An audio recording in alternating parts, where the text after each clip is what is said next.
Hollywood sold you a lie about Cleopatra. They painted her as a seductive queen who used her beauty to manipulate powerful men. But here are some facts you didn't know. Cleopatra VII spoke 9 languages, was educated in mathematics and philosophy, and ruled one of the most complex empires in history for nearly 2 decades. She wasn't seducing anyone, she was out-strategizing, out-thinking, and outmaneuvering every man who tried to control her. And she did it, using principles that would make any Stoic philosopher proud. Today, we're destroying the Hollywood fantasy and revealing the real Cleopatra. A brilliant leader, who embodied Stoic wisdom while navigating political chaos that would break modern politicians. Because the ultimate Stoic wasn't a Roman man writing in his diary, it was an Egyptian queen getting things done. Let's start with who Cleopatra actually was, because Hollywood's version is historically illiterate and deliberately sexist. Cleopatra VII was born into the Ptolemaic dynasty around 69 BCE. She was Greek Macedonian, not the Elizabeth Taylor version of Egyptian that movies love. What makes her extraordinary, she was the first Ptolemaic ruler in 300 years to actually learn Egyptian. Think about that, she cared enough about her people to master their language. She also spoke Greek, Latin, Hebrew, Arabic, Ethiopian, and several other languages. This wasn't a woman using her looks to get by, this was a polyglot intellectual who could negotiate directly with leaders across the ancient world. The Ptolemaic Library of Alexandria was her playground. She was educated in mathematics, philosophy, rhetoric, and literature. Ancient sources describe her as witty, charming through conversation, and intellectually formidable. Plutarch wrote that her beauty was not in itself incomparable, but that her intelligence and conversation made her irresistible. Hollywood flipped this completely. They made her beauty the story and ignored her brain. Why? Because a sexually manipulative woman is less threatening than a genuinely brilliant one. When Cleopatra became co-ruler with her younger brother Ptolemy XIII, at age 18, she inherited a kingdom in crisis. Egypt was bankrupt, politically unstable, and surrounded by Roman expansion. A lesser leader would have panicked or given up. Instead, Cleopatra demonstrated perfect Stoic focus.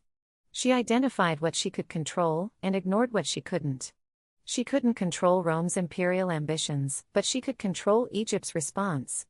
She couldn't control family betrayal when her brother tried to overthrow her, but she could control her strategic alliances. When civil war broke out and she was forced into exile, she didn't waste energy on resentment or self-pity.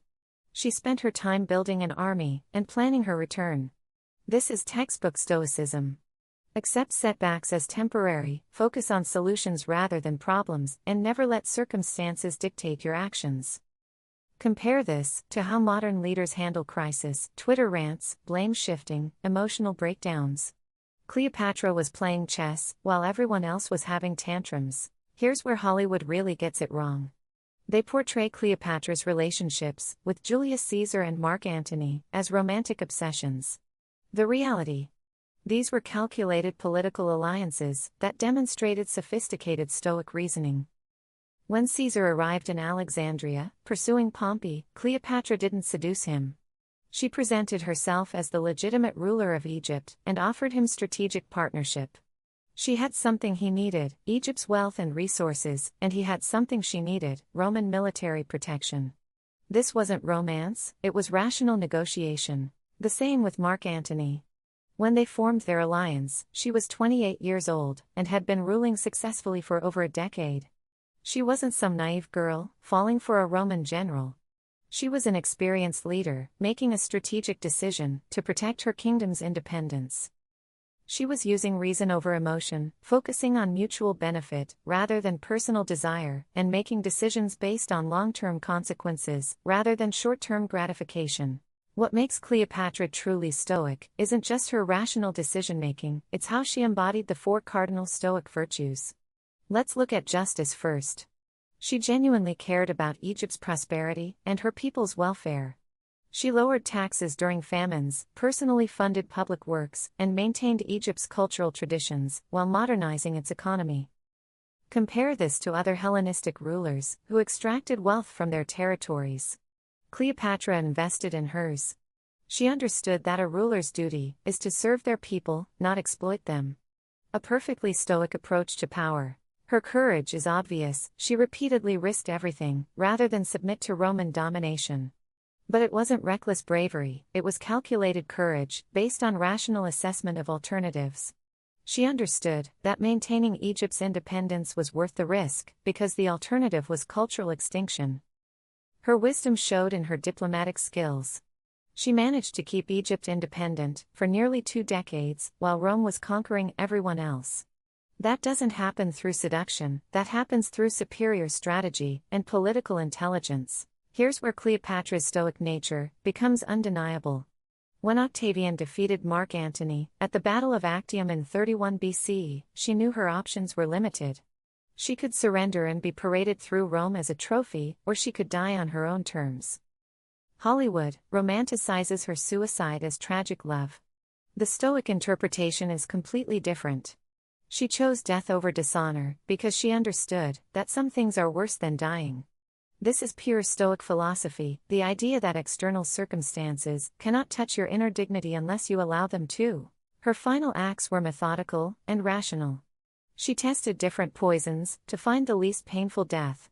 She arranged for her children's safety. She maintained royal dignity until the end. This wasn't emotional desperation, this was philosophical conviction in action. As Seneca wrote, every new beginning comes from some other beginning's end. Cleopatra understood that her death could be a beginning, the preservation of her legacy and her children's futures, rather than just an ending.